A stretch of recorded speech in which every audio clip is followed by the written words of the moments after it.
One of the reasons why people are afraid to make videos, even though they know it's a super important aspect of marketing, is because they're uncomfortable appearing on camera. Deep-rooted in this fear is people's concern for how they look on camera, and that's not just appearance, but also how they come across in their videos. So I put together 6 tips for people who want to get on video, but need a little guidance for how to look, sound, and feel their best on camera. So today we're going to go over lighting, audio equipment and audio editing hacks, camera gear, framing and background, delivery and speaking, and of course, editing, which maybe shockingly, maybe not, is the most important part. So without further ado, let's cover these tips one by one. Number 1, lighting. I think oftentimes people overthink and overcomplicate lighting in their videos. Some people immediately reach for the 3-angle softbox lighting kit without even knowing how to use it. Other people pull out a bunch of their floor and desk lamps to try and light themselves up. But here's the simple truth.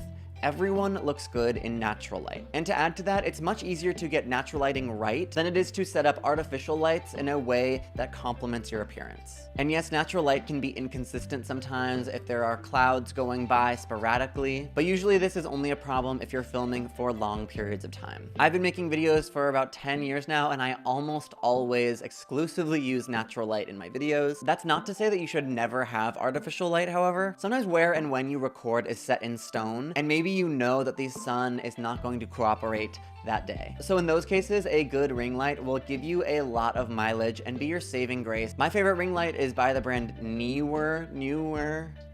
Honestly, I never learned how to pronounce it. I just click buy.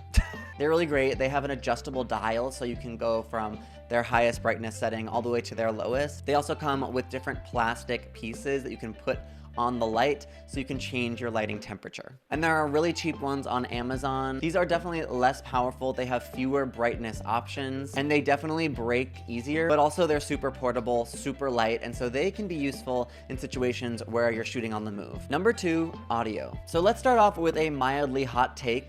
Audio fidelity, I think nowadays, is even more important than video quality. Audio is a non-negotiable for many viewers. They simply won't tolerate audio if it's grating on the ears or is hard to listen to in any way. Also, audio is how you deliver your message. If it sounds good, it affirms what you're saying as important and worth listening to. We've learned over the years that there are ways to make built-in video work from your existing devices you already have, like your phone, but it's much harder for audio. So I think investing in buying a microphone is one of the best things you can do to upgrade your overall quality. Now, there are all different types of mics, so I won't go too deeply into it. Just quickly, this is a Shure SM7B microphone, which is pretty top of the line, really good, but I know not everyone can afford that. You also then have to use an XLR cable into an audio interface, so it gets a little bit expensive. In the mid-tier, you have the Blue Yeti microphones, which run about $100 and are USB, so they connect directly into the computer, and honestly, they're pretty good. And to be honest, I've used lav mics from Amazon that were like $20, and I've had a fine time. But even if you don't have a great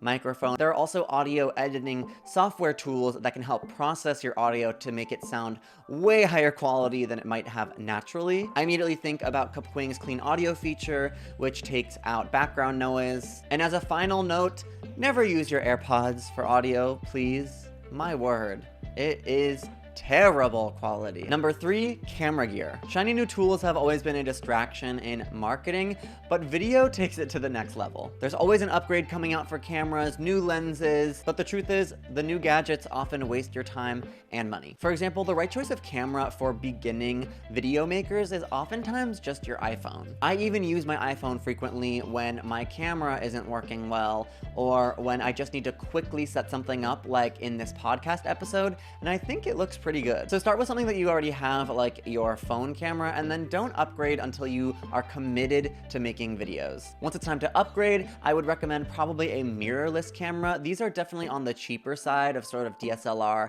cameras that you might see. Right now, I'm using a Canon M50. It's not super new, honestly. I've had it for probably 5 years now. It works pretty well. It's not the top of the line, but it makes do. You can look around, but there are plenty of mirrorless cameras from Sony, Canon, and Panasonic Panasonic, and usually they're a pretty reliable bet. Lenses also make a big difference. You can usually get away with the kit lens that comes with your mirrorless camera. They give you some wiggle room in terms of how much depth of field you want, how much zoom you want to apply to the video. Many lenses though are only for one type of shot. They don't allow for any type of zoom or any type of changes to depth of field, anything like that. If you don't know what specific lens you want, I recommend choosing a lens with a range and with a somewhat low range as well, starting at maybe 15 millimeters, going up to maybe 45 millimeters. That way you have wiggle room for framing your shot, and you don't have to be an expert to use your camera and get it exactly right. Lastly, it seems like most cameras right now are allowing you to record in 4K. Most viewers only watch 1080p on things like YouTube, so it might not even be worth you recording with 4K on your camera, because then the files are much larger. Editing and processing your videos become much more difficult with larger file sizes, so just consider if you really need 4K. Number 4, framing and background. Not every shoot is going to be on a carefully manicured location, nor does everyone have the skills to even carefully manicure their own studio. And if you're a scrappy creator or marketer like me, you're probably mostly recording at your own house. Welcome to my living room. And that's okay. Great videos oftentimes starts with just making use of what you have. Mainly though, you want to record in a quiet room, ideally use natural light and have a lot of it, and have a somewhat visually interesting background, but something that's not too distracting. Also, like accent lights in your background can sometimes be distracting. Don't have any lights that are like changing colors or anything. If you do need to take it to the next level though and get a space really curated for a shoot, you can use things like Peer Space and rent out a studio or a place to shoot for not too much money. Usually it's an hourly rate, and we've done this before. We spent around like $50 or $60 an hour, and we booked for like 4 hours.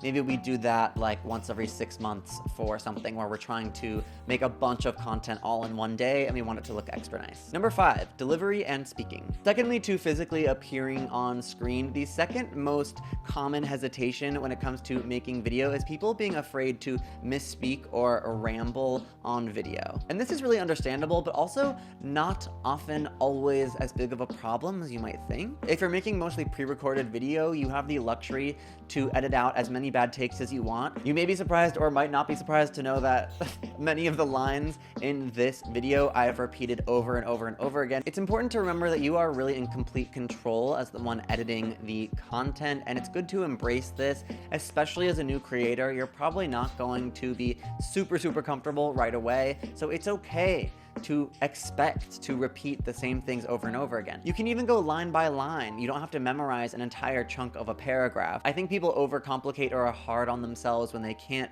say an entire chunk of a video script at once without any mistakes. And that's fine. The reason being, you can add overlays, you can add B-roll, you can add zoom jump cuts that look like they're actually adding to the movement of the video. You can use these editing tools to cover up bad jump cuts that weren't really on purpose. Take it from me, I've been making videos for a long time, and even I just tend to go sentence by sentence. I never am memorizing an entire chunk of a video all at once. Usually I'm looking at you guys, then I look down sort of at my script or my computer or what have you, and then I look back up. And finally, it's important to remember that being on camera, it's really like a muscle that needs to be exercised. I mean, I've been doing this for like a decade now. I feel pretty comfortable on camera, but I remember being just like terrified and mortified when I first started. So it definitely gets easier over time. And finally, editing. Editing is where it all comes together, and it is the most important step, in my opinion. Editing takes your recording where you thought you messed up a million times and you hated how you recorded that video, and then you find out actually this video is pretty great, really useful, and I did a great job.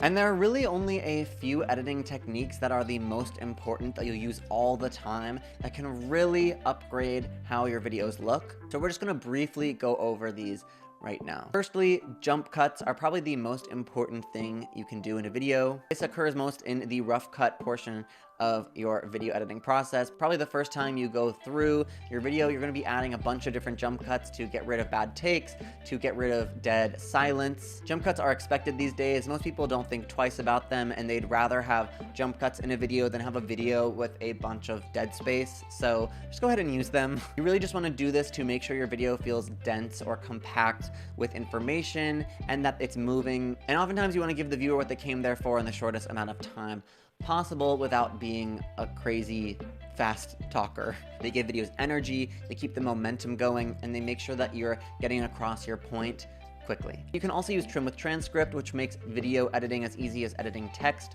You just go through the transcript, delete the words, and it deletes those portions of the video.